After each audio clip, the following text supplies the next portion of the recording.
रमजान का महीना आने वाला है, तमाम महीनों का सरदार आने वाला है, आपको जन्नत दिलाने के लिए और आपको गुनाहों से माफ करवाने के लिए, आपके गुनाहों को बख्शवाने के लिए रमजान आ रहा है। मैं आपसे पूछता हूं, उस मेहमान का इस्तकबाल करने के लिए आपकी तैयारी? कोई तैयारी नहीं है। फेसबुक धाए धाए चल रहा है, इंस्टाग्राम की रील तो धड़ाधड़ देखी जा रही है। अल्लाह के वास्ते रमजान के पहले सोशल मीडिया का इस्तेमाल कम से कम कर दो और कोशिश करो कि रमजान में ज्यादा टाइम कुरान को दो।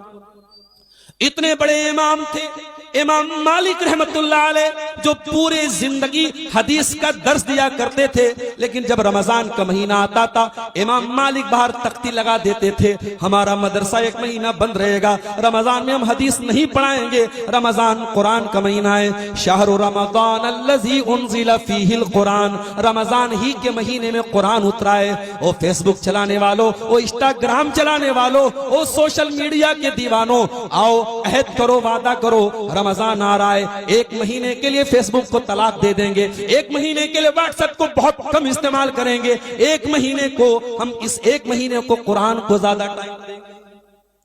हम सब गुनाहगार हैं मेरे प्यारे साथियों, हमें अल्लाह के पास जाना है और गुनाहों की बहुत बड़ी गठरी हमारे पास मौजूद है। इस गुनाहों की गठरी को अगर खत्म करना है तो तौबा के आंसुओं से खत्म कर सकते हैं। रमजान आने के पहले पहले कोशिश करो, रात में 2 बजे 3 बजे जब अल्लाह ताला तौफीक दे, उठ करके 2 रकात नमाज पढ़ लो, 4 रकात पढ़ लो, 6 रकात पढ़ लो, 8 रकात पढ़ लो।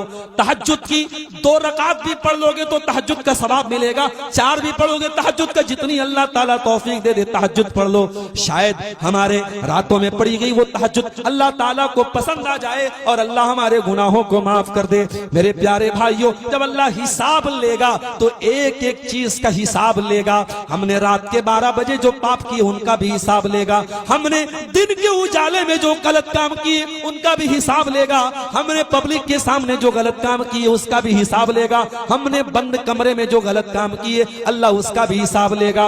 अल्लाह से दुआएं करो, ऐ अल्लाह हमारा आसान हिसाब ले ले। अल्लाह के नबी एक दुआ पढ़ा करते थे, अल्लाहुम्मा हासिबनी हिसाबन यसीरा, ऐ अल्लाह तू मेरा आसान हिसाब ले ले। अम्मा आयशा ने पूछा, ऐ अल्लाह के नबी आसान हिसाब का क्या मतलब है? आपने फरमाया, ऐ आयशा आसान हिसाब का मतलब यह है, इन्नमा ज़ालिकल अरज़ु, आसान हिसाब का मतलब यह है कि बंदे के नाम अमाल अल्लाह के सामने पेश किए जाएं और अल्लाह ताला नजरअंदाज कर दे, अल्लाह ताला दरगुजर कर दे, अल्लाह ताला माफ कर दे, अल्लाह पूछताछ न करे, अल्लाह जांच पड़ताल न करे, अल्लाह ये न पूछे कि ये काम तूने क्यों किया, कब किया। अगर अल्लाह पूछताछ करेगा तो हम बर्बाद हो जाएंगे। इसलिए दुआ किया करो मेरे भाइयों कि अल्लाह ताला दरगुजर कर दे, माफ कर दे।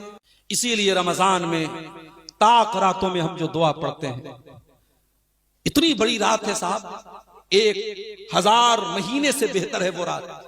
1000 महीना कितना होता है, कैलकुलेटर पे जोड़ो, 1000 को भाग दे दो 12 से, 84 साल से ज्यादा का टाइम आता है। एक रात की इबादत 84 साल की इबादत से बेहतर है। उस एक रात में अल्लाह के नबी से हजरत आयशा ने पूछा, ऐ अल्लाह के नबी अगर मुझे लैलतुल कद्र मिल जाए तो मुझे क्या पढ़ना चाहिए, क्या करना चाहिए? आपने फरमाया, ऐ आयशा अगर तुम्हें लैलतुल कद्र मिल जाए तो तुम ये दुआ पढ़ा करो।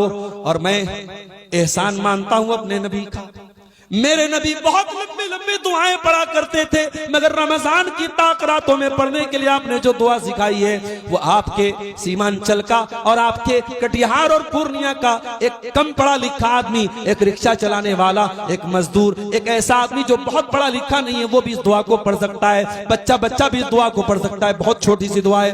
अल्लाहुम्मा इन्नका अफ़्वुन तुहिब्बुल अफ़्व फ़अफ़ु अन्नी, ऐ अल्लाह तू माफ करने वाला है और माफी को पसंद करता है, ऐ अल्लाह तू मुझको माफ फरमा दे, ऐ अल्लाह तू मुझको दरगुजर फरमा दे।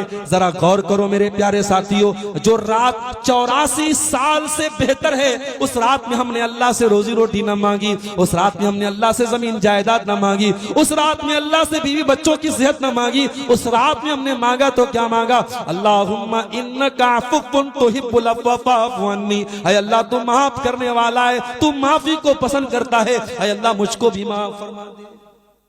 उस मेहमान का इस्तकबाल करने के लिए तैयार हो जाओ मेरे साथ और कोशिश करो चरखी वालों कि रमजान में डेली तरावी की नमाज जरूर पढ़ो। ये जो तरीका कुछ जगहों पर है कि 4 दिन तरावी पढ़ते हैं बाकी 26 दिन गायब, ये गलत तरीका है। आप कुरान खत्म करें चाहे ना करें वो जरूरी नहीं है, मगर आप कोशिश कीजिए। और मैंने साउथ इंडिया में, मैं हर साल रमजान में साउथ इंडिया में जाता हूं, वहां पे मैंने ये चीज देखी है कि वहां इस बात पे ज्यादा प्रेशर ही नहीं है कि कुरान खत्म होना चाहिए।